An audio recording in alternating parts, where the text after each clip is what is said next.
Welcome. In front of me is a Motorola Edge 30 Fusion, and today I'll show you how you can insert SIM and SD card into this phone. So to get started, you will need to grab one of these things, a SIM ejector. Usually they will look something more like this, but they should be provided with a device, somewhere in a box between paperwork. Now if you can't find it, you can also use a paper clip. Straighten out one of the ends and it should work just as well. Now once you have one of them, you want to take off a case if you have one on your phone. And the tray is located at the bottom of the phone.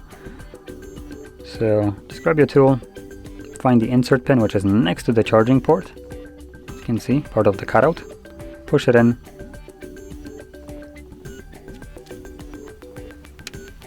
There we go.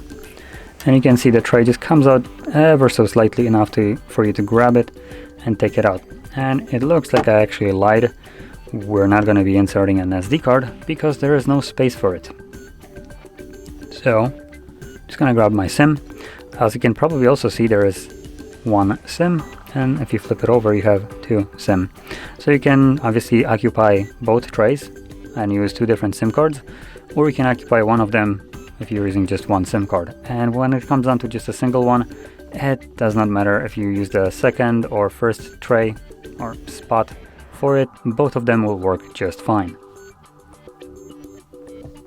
From there, insert it back into your phone, and the card should start working immediately. So let's see. Oh, there we go. So it's giving me a pin for my card, and now I can unlock the device. So there we go. Now if you found this video helpful, don't forget to hit like, subscribe, and thanks for watching.